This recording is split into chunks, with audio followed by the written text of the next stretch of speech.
first reporter from Group 6, and our topic is about culture. As we go on, we will be discussing what culture is, what its characteristics are, and how culture influences consumer behavior. As for my part of the report, I will be discussing culture and its characteristics and the influence of culture on consumption. This culture affects the run of the business. As we all know, culture plays a significant role in influencing consumer perception, which later on turns into influencing preferences and later on turns into influencing consumer to purchase a product or a service. So no matter how great you have planned for such marketing advertisements or how you will be marketing your product, no matter how great your marketing mix is, your marketing plan is, if the culture of a certain country could not accept the way you will be introducing your product to them, it will be nonsense, right? Because one should expect that a product may have to be modified, that a new distribution may have to be found, or that a new promotional strategy may have to be considered in running a business in certain countries, which is why you have to be open about the differences of the culture in different countries. So next slide states that when marketing product overseas, businesses should be sensitive to local conditions. Businesses must be sensitive to the culture of that particular place or the culture of the people in that particular place. For example, in Islamic countries, suggestive advertisements may be deemed offensive. And then also, advertisements featuring alcohol and pork, those in particular countries, they do not accept advertisements featuring alcohol and pork for the reason that they do not drink alcohol and they do not eat pork.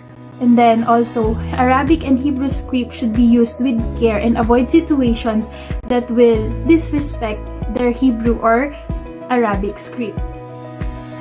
So let us now proceed to culture and its characteristics. So the first characteristic is that culture is prescriptive.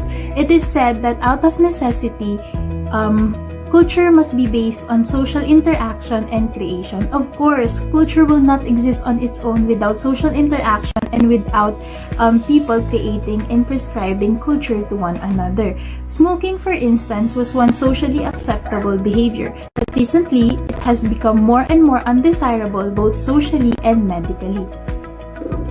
So next is culture is socially shared. It prescribes kinds of behavior considered acceptable in a society. As a result, culture provides guidance for decision making. So years ago in China, parents shared a belief that if their girl child has a small feet, she will be successful in the future. And so they decided to bind the feet of their child so that it will not grow longer or it will not grow bigger, and that her future will be bright as the sun. So those are just some of the examples wherein culture is socially shared from parents to parents and from parents to their children. Next is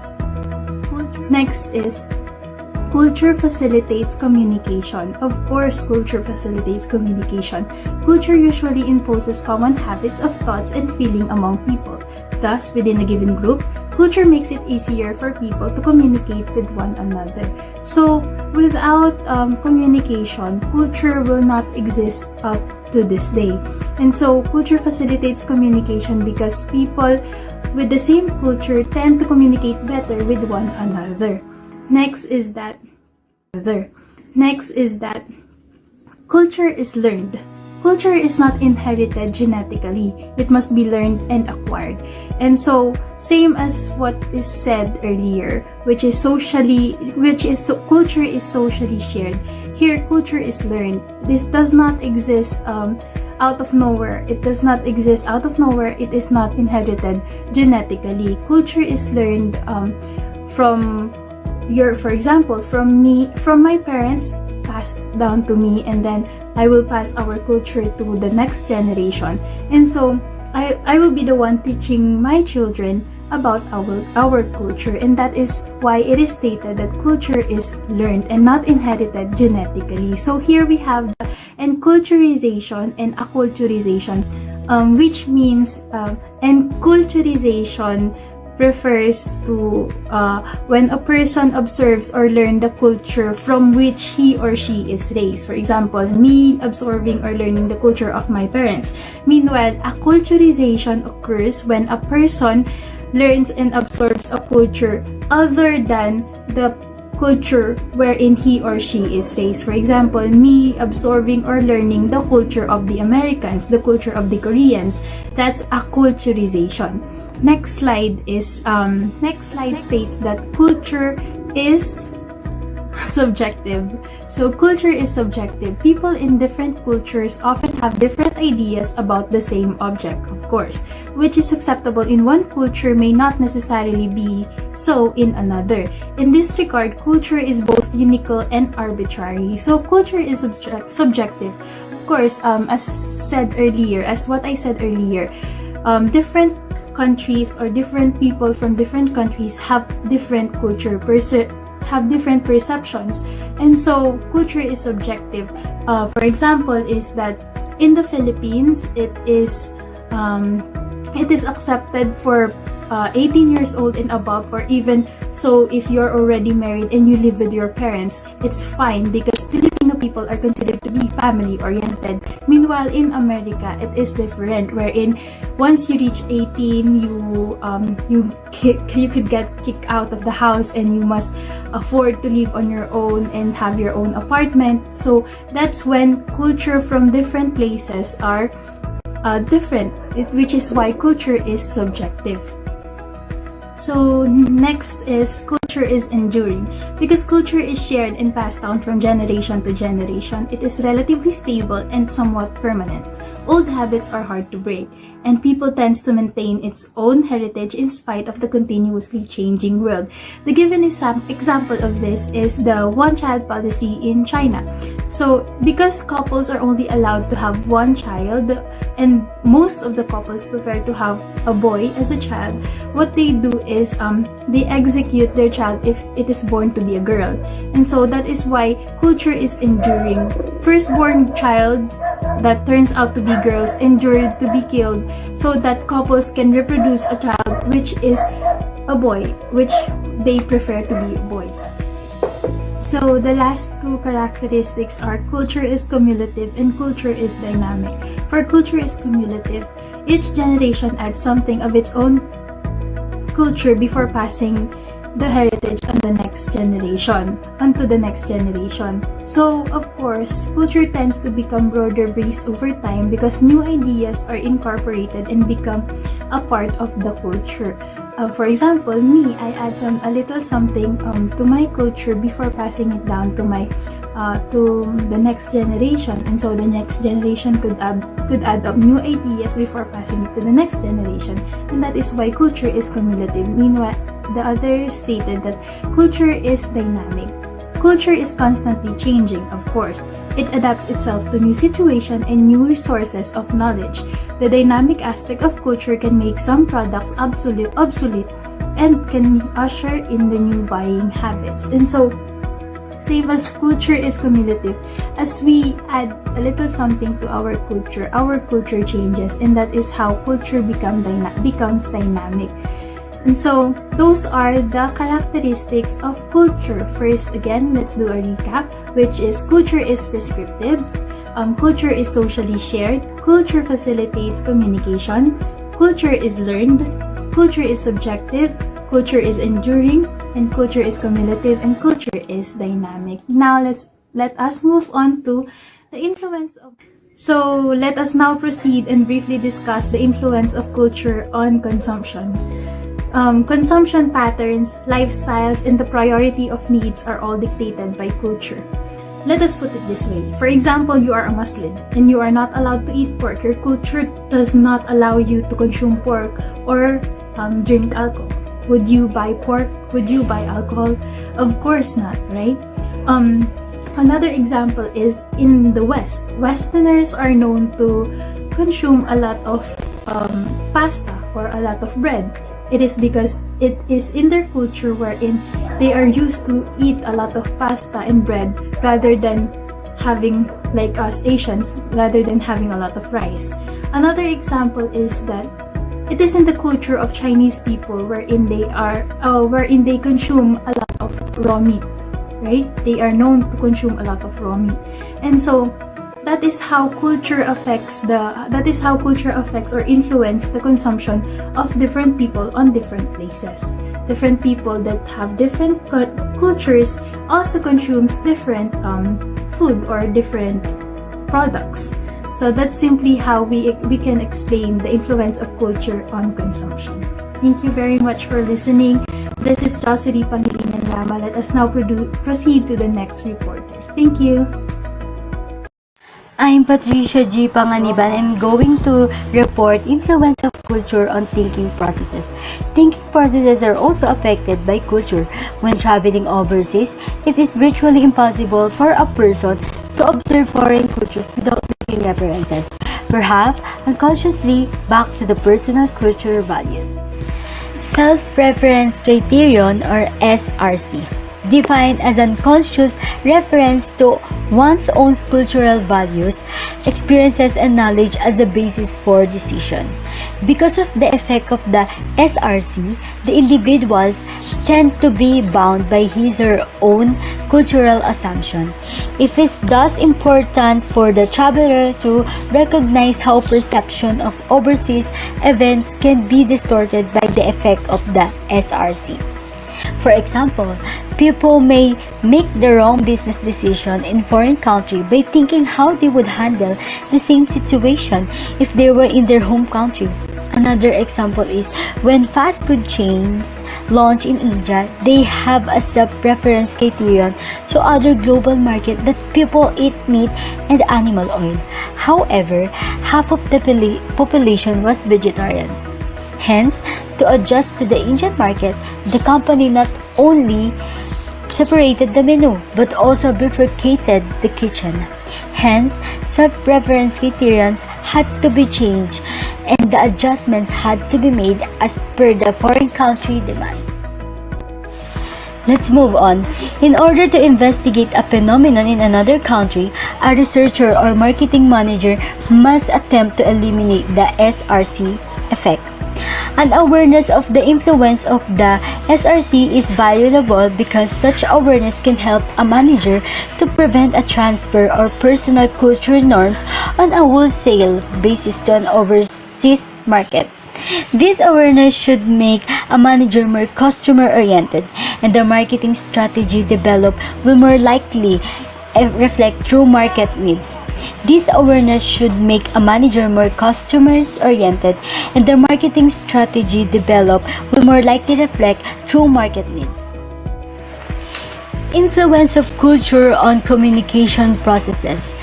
A country may be classified as either a high-context culture or a low-context culture. The context of a culture is either high or low in terms of in-depth background information. This classification provides an understanding of various cultural orientation and explains how communication is conveyed and perceived. Low-context culture messages are explicit and clear in the sense that actual words used to convey the main part of information in communication. The words and their meanings, being independent entities, can be separated from the context. High context culture, the communication may be indirect and the expressive manner in which the message is delivered becomes crucial. The context of communication is high because it includes a great deal of additional information, such as message sender's value, positions, background, and association in the society.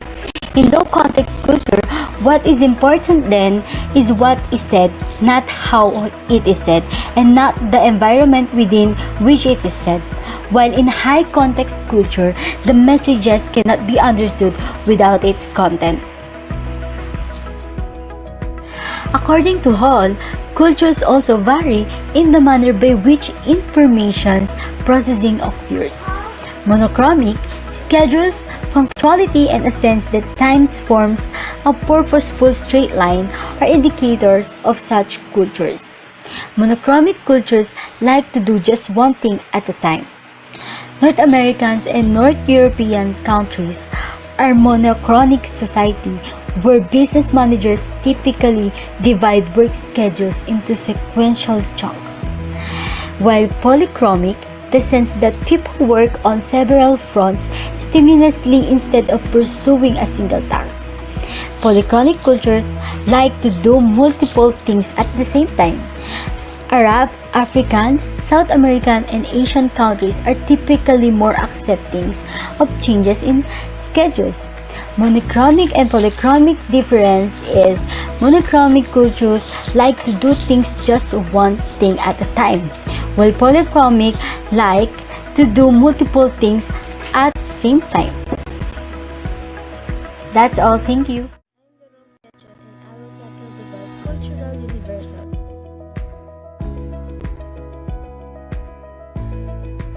Cultural universal is an element, pattern, trait, or institution that is common to all human cultures worldwide.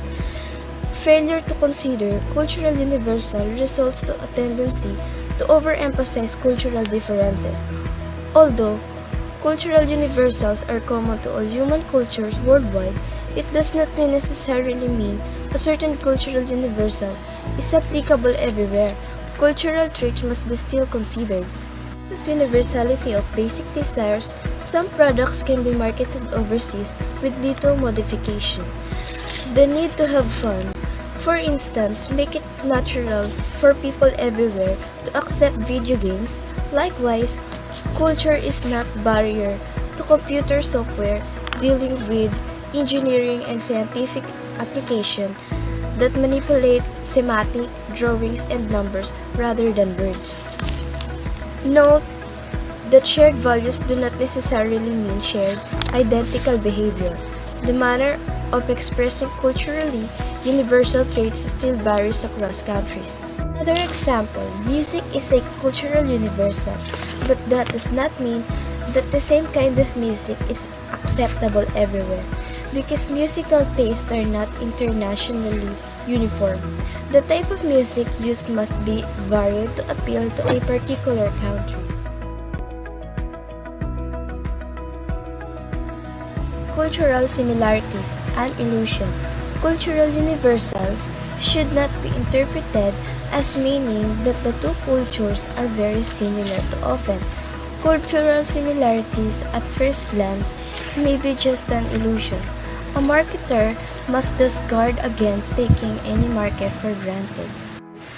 The perceived cultural difference, real or imagined, explain not only why some American products have been unsuccessful in Canada, but also why Canadian products have been failed in the US market.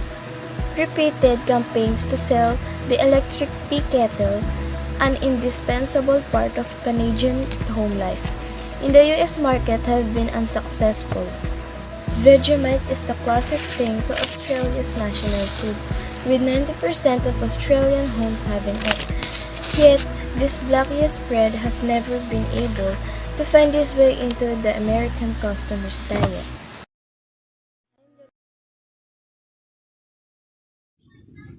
So good day everyone, I am your fourth reporter Susmita Franz Panal and I will be discussing the topic about communication through verbal languages. So before we start our topic, let us define what is language. So language is the principal method of human communication, consisting of words used in a structured and conventional way and conveyed by speech, writing, or gesture. So based on the definition, there are three ways to use the language as a communication. First is through speech or verbal communication, which will be our topic for today. Second is the writing or the written communication, which are the formal letters like business proposal, feasibility, thesis, minutes of the meeting, and lastly the gesture or the non-verbal communication, which will be discussed later by the next reporter. So, next bullet. Language is a significant part of a culture. So why is it called as the significant part of a culture? It is because language is used as the communication tool. So without the language, it is impossible to have a communication. So when we say culture, these are the shared belief of two person or group of people. So how can we express ourselves to others without the language? So how can we share our thoughts and belief without the language? So do you think there is a culture if there is no language? So next is the table 6.1. As you can see on the PPT, there are 6.1 on the left side of your PPT, and it shows the top 20 languages all over the world. And the top most famous language is the Chinese or the Mandarin. So in my opinion, Chinese is the most famous language. It is because Chinese are business minded. They are putting up businesses all over the world. They are risking internationally. That's why they are successful when it comes to business. And some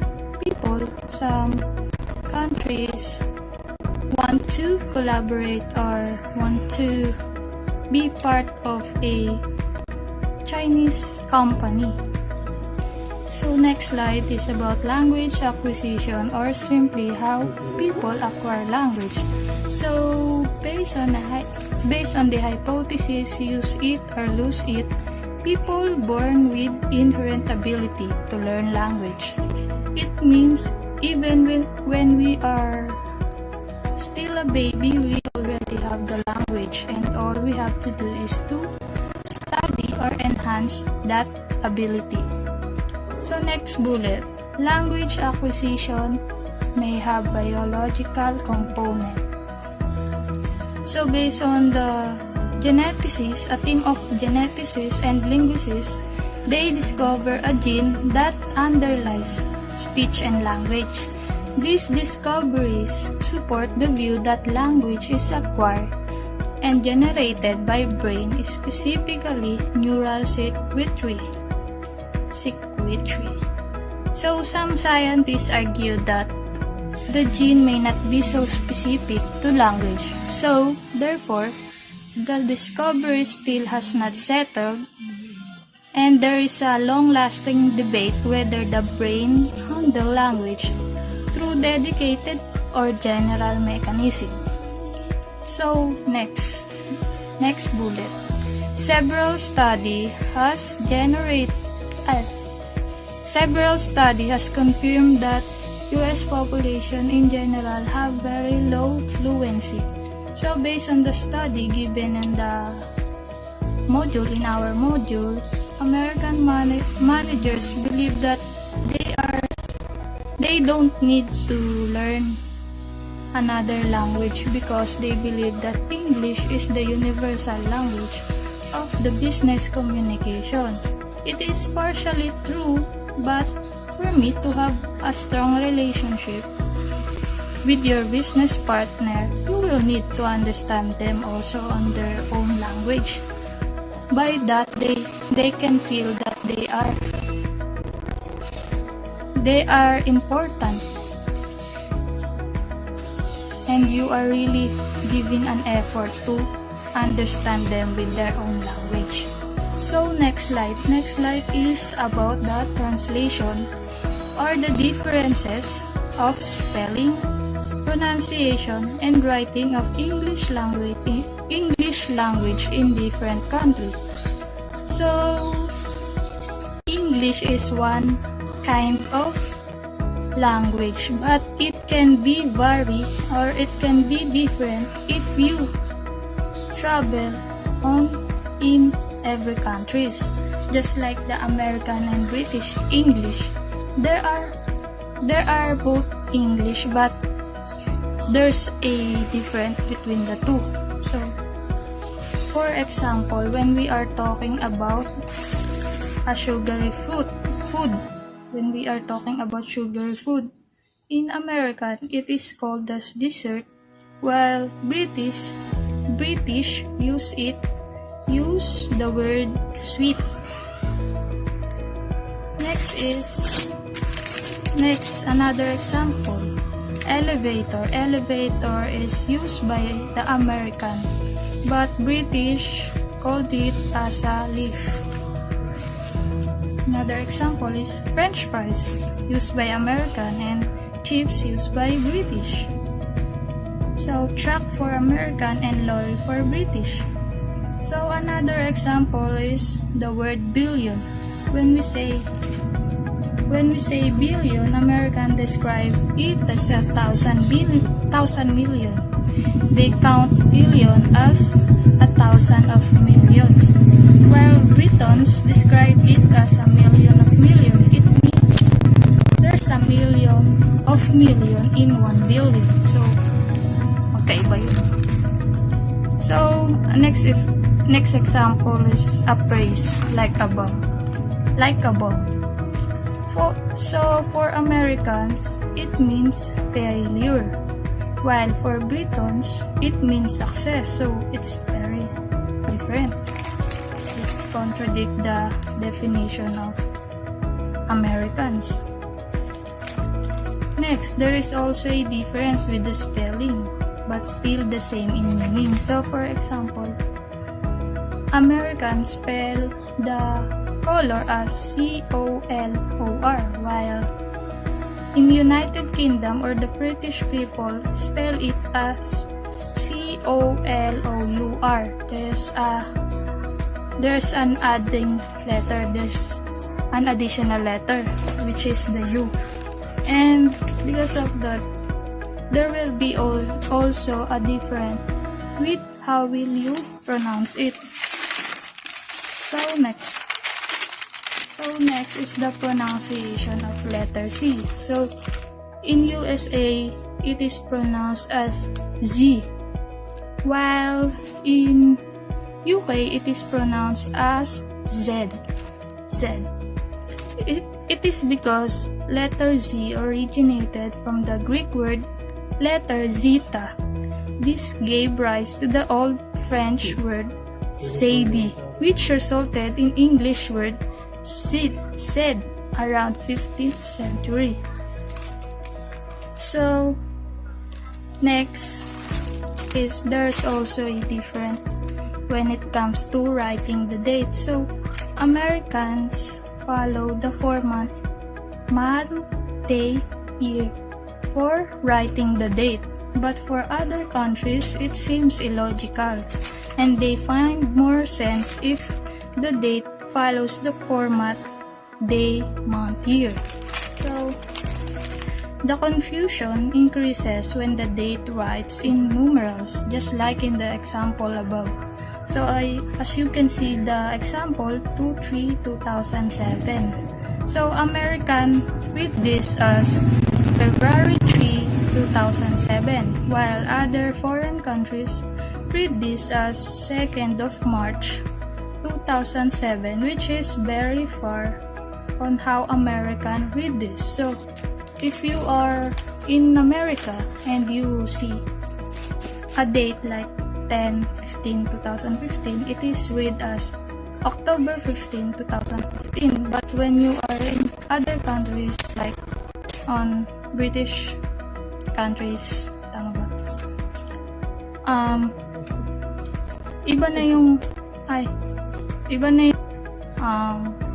So next slide is about the safe rule of thumb in international communication.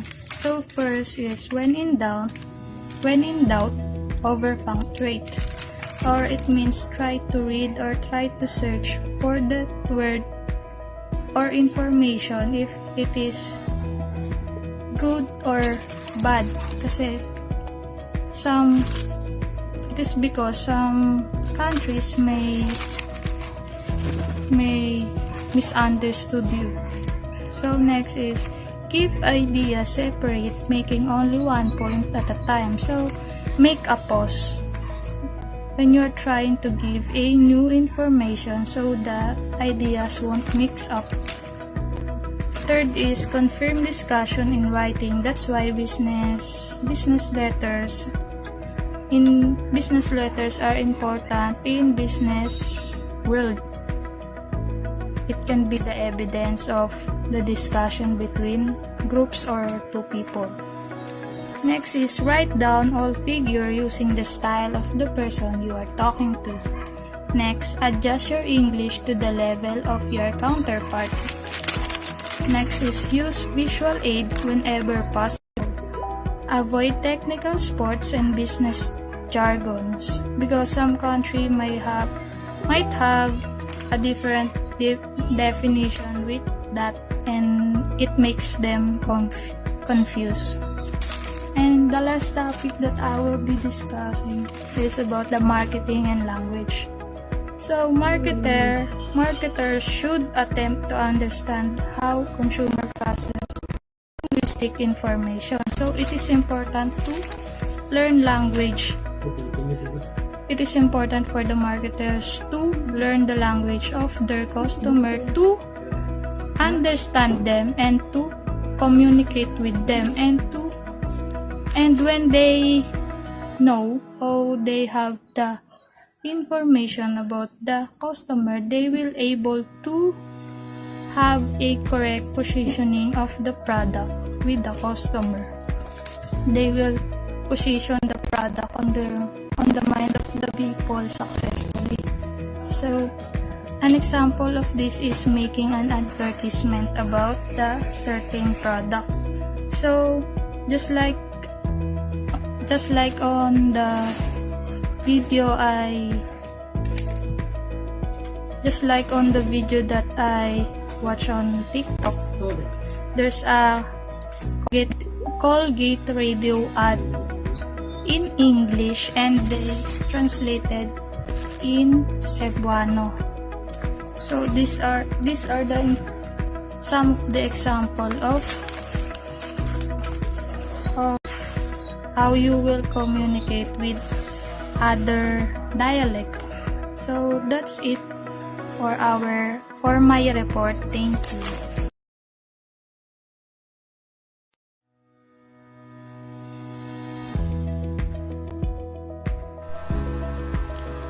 People do not always communicate solely on spoken or written language. They use nonverbal communication. Nonverbal manners includes body language such as movements, appearance, dress, posture, gestures, and so on. Some body languages such as smiling are universal, but there are other body languages that vary in meaning across cultural lines. Examples of these are the Japanese and American culture. Japanese culture, so prolonged eye contact are viewed as being rude, and in the American culture, avoidance in eye contact is being impolite. So Americans are known for being talkative, while in the Japanese culture, they practice being polite and they are reserved, so they do not talk too much. In the American culture, they value time consciousness, while in the Japanese culture, they are too slow in making decisions. So knowing these nonverbal communication or nonverbal languages plays an important role in business, for it helps in creating a good impression and how you can be perceived in negotiations and discussions, especially if you know the proper or the right and the fit nonverbal communication that can be used in different countries if you are setting up a business in that place. Language of time. So time has different meanings for different cultures. Example is the question, why don't come over sometime? In the American culture, it is implying that you should give an advance notice when you come and visit. While in the Asian culture, its meaning is exactly what it is. You can drop in anytime without any appointments, regardless of how late or how early it may be in that day. So perceptions of time are culture bound, and there are 3 different perceptions of time that may be identified as linear separable time. So it is most common in the European or North American cultures. Its meaning is that time is linear in the sense that it has a past, present, and future. Time is valuable. So whatever you do in the past may contribute or may have an impact in the future outcome or output. And time is a future progression. So next perception of time is the circular traditional time, wherein life is supposed to follow a cycle and the future cannot be altered. So as a result, the future is seen as a past repeated. And there is no need to plan because time is not valuable in this concept. So its interpretation is that it sees time is and history as never moving but always returning to the certain point, or in short, repetitive. So next perception of time is the procedural or traditional time, wherein the activity or procedure is more relevant than the amount of time spent on it. So time and task is separate in this concept. So no matter when you did a task, regardless of how late or early it may be, the output will always be the same and will always stay the same as long as there is a certain procedure that you follow. Language of space. So space has a special meaning in different culture or different countries. Example of this is the Latin Americans, wherein they always have these few inches of distance between them and the other person that they are talking to. When they are having conversations, they always tend to embrace the other person. While in the Asian culture, they are not used to physical touching and they always have this comfortable conversation distance between them. In the American culture, they are always in the middle. What I mean is that in the Asian perspective, they can be seen as too crowded or too close, while in the Latin American perspective, they can be seen as too far or too distant. So space is relative. What can be perceived as crowded in the US may be perceived as spacious somewhere else. A small room with low ceiling in the US standards is not small to Japanese and can be perceived as a huge and large room. Language of agreement. Agreement is the harmony of opinion and action or an arrangement as to a course of action. So in the business world, it is usual for other countries to hire managers in dealing with small business affairs. But in the US, they can be very legalistic about this matter. Even if it is just an errand about clarifications, they always tend to hire lawyers instead of managers in dealing with these issues. So agreements always depend on what country you are in. Language of friendship. Countries always have a different view about this matter. So for the people of Turkey, they develop friendships first before determining whether a business relationship is feasible. While in the Chinese culture, they dine in first before talking business, unlike US approach of talking business first before having a meal together. While in the other countries, friendships are not taken lightly. Northern Europeans, French, and Germans value formality and respect as strongly established traditions. So it is very important for a business person to remember these points so that they can have a good and harmonious relationships with international businessmen. Good day everyone, my name is Sharmel and I will be discussing about the continuation of our topic entitled Communication through Nonverbal Language. So, let's talk about language of negotiation. Negotiation of meaning is a process that speakers go through to reach a clear understanding of each other, asking for clarification, rephrasing, and confirming what you think you have understood are all strategies for the negotiation of meaning. So, in nonverbal language of negotiation, let's use United States and Japan as our example in this topic. In United States of America, a lack of eye contact is usually viewed as an indication that something is not quite right. But a cultural style of communication negotiation in Japan requires a great deal less eye contact between speakers. Furthermore, in Japan, periods of silence are common during interaction, and the response of silence should not come as a surprise. So now, let's talk about language of religion.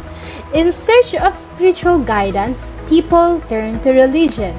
The major religions are familiar to everyone. Religion affects people in many ways because it prescribes people behavior, including work habits.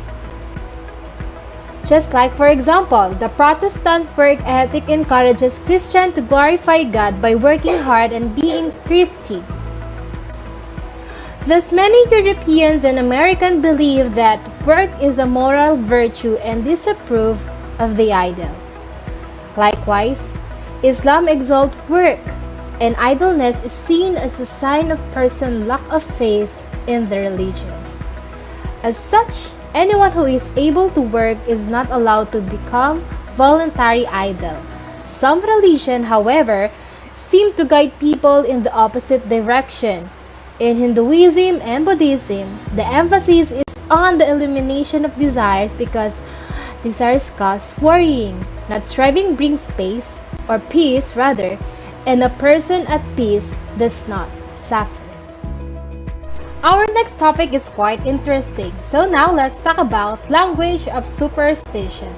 In modern world, it is easy for us to dismiss superstition as nonsense because yes, it's 2020. Everything had already explained because of science.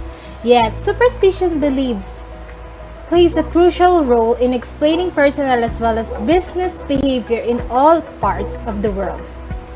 In Asia, fortune telling, palm reading, dream analysis and interpretation, phases of the moon, birthday, and handwriting analysis, communication with ghosts, and many other beliefs are part of everyday life.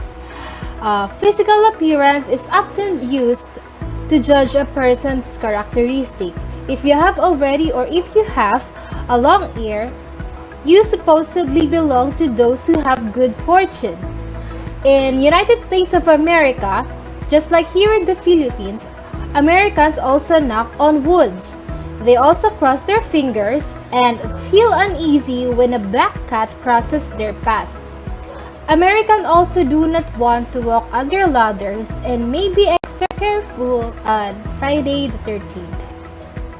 So let's proceed to our next topic, which is language of colors. Flowers and colors have their own language and meaning. Preferences for particular colors are determined by culture because of custom and taboo. Some colors are viewed negatively. A color deemed positive and acceptable in one culture may be inappropriate in another. According to FTD and Inflora Incorporation, which sent flowers by wire to some 140 countries, the color red is used to cast spells in Mexico, and white bouquet is necessary to lift the spell. In Spain, red roses are associated more with lust than with love. In France, a dozen as well as 13 yellow roses are inappropriate because yellow suggests infidelity, and cut flowers by dozen or any other even number are unlucky. Both the color yellow and the number 13 are also inappropriate in Latin America, where yellow is associated with death rather than with infidelity. In Italy, roses serve as token of affection when they are sent in odd numbers to women. In Japan, on the other hand, men are on the receiving end of Valentine's Day. Since 16-petal chrysanthemum is used in the imperial family crest, any other use is disrespectful. Swiss women do not want flowers with strong scent. To Swedish women, cactus signals the end of romance.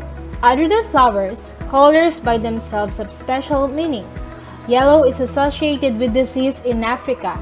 White is an appropriate color for a wedding gown in the USA, yet white is used alternately with black for mourning in India, Hong Kong, and Japan. Americans see red when they are angry, but red is a lucky color for Chinese. It is customary for the Chinese to put money in red envelopes as gifts for employees and children on special occasions, especially on the Chinese New Year's Day. Last but not the least, let's talk about language of gifts. Cultural attributes concerning the presentation of gifts vary greatly across the globe. Because of varying perception of gifts and their appropriateness, good intention can turn into surprises and even embarrassment when particular gifts violate cultural beliefs. For example, apparel is not commonly given in United States of America, where it is considered too personal gift, nor in Russia, where it is considered as bribe. In France, Russia, Germany, Taiwan, and Thailand, giving a knife as a present is inappropriate because it may cut or wound a friendship. Another example is handkerchief. A handkerchief should never be given in Thailand, Italy, Venezuela, and Brazil because such a gift is wishing a tragedy upon the recipient, implying that something distressing will happen in the near future, which will necessitate the use of a handkerchief to wipe away the tears.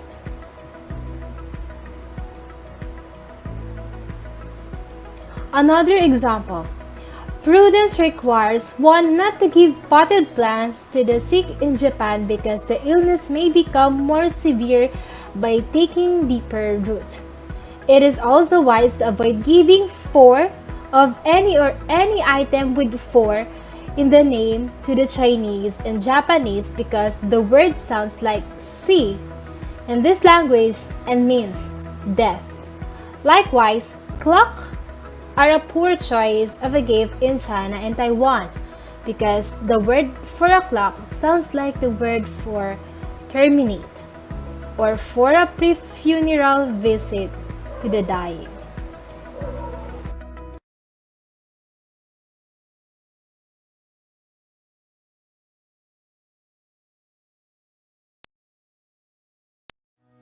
Good afternoon, my name is Joshua Reyes and my report is about subculture. Culture is a distinct and identifiable cultural group that has values in common with the overall society, but also has a certain characteristics that are unique to itself. Basically, subculture is a group of people within a society or a country. Subculture preserve their own customs and lifestyle, making them significantly different from other groups within the larger culture or country which they are in. There are so many ways to classify a subculture, such as race, ethnic origin, demographics such as age, gender, or socio-economic information, and lastly, the social variables. Because of different cultures, worldwide consumer homogeneity or common type consumer does not exist. Next thing that I'm gonna show you is the different subculture happening in each country in the world. First, in Indonesia. For instance, Indonesia has far more than 300 ethnic groups with lifestyle and cultures that seems thousands of years apart. Next is Japan. In the case of Japan, the society is remarkably homogeneous, although some regional diversities as well as different income classes are to be found. The differentials are not pronounced. There are several reasons why Japan is a relatively homogeneous country. It is a small country in terms of area, making its populations geographically concentrated. National pride management philosophy also helps forge a high degree of unity. As a result, people work together harmoniously to achieve common goals. They need to work hard together, was frustrated initially by the repair of the economy after the World War. Canada. In contrast, it is a large country in terms of geography. Its population, though, much smaller than of Japan. It is much geographically dispersed and regional differences exist among the provinces, each having own unique characteristics. Furthermore, ethnic differences are clearly visible to anyone who travels across Canada. Canada's social environment makes it possible for ethnic groups to be active members in Canadian society, while having the freedom to purpose their own native costumes. The environment thus accommodates what is known as ethnic pluralism. Canadians not only tolerate but encourage diversity in ethnic customs. Thus is the United States of America. In the USA, the population increase among Blacks, Hispanics, and Asians has been explosive. The number of Latinos in the USA is growing at more than twice the rate of Blacks. The Latino population in the country is the largest minority group. Hispanic households having 5 or more people. In addition, they have their own distinctive consumption of habits. They are most likely to use credits, and soccer is the integral part of their lives. Ethnic self-awareness is a temporary state during which person is more sensitive to information related to one's ethnicity. When aroused, this awareness can moderate consumers' responses to an advertising message. Therefore, I conclude subculture may provide an effective basis for market segmentation that marketers may use for international marketing, and that is my report about subculture. Now let's move on to our report's conclusion. It's acceptable beliefs, tradition, customs, and beliefs that are then socially shared. Culture is subjective, enduring, yet dynamic, and cumulative. Each culture has its own particular values and social practices, and the international marketing will be much further ahead if he or she tries to walk in other person's shoes in order to understand more clearly that person's concern and ideas. Because marketing takes place within a given culture. A fair marketing plan assumes meaning or is appropriate when only it's relevant to that given culture. In foreign cultural environment, the marketing plan that has worked well at home may not be longer effective. As a result, the firm marketing mix may have to undergo significant adaptation and adjustments. Effective marketing in this environment will thus mandate that company to be culturally responsive. And that is our report for today. Thank you for watching.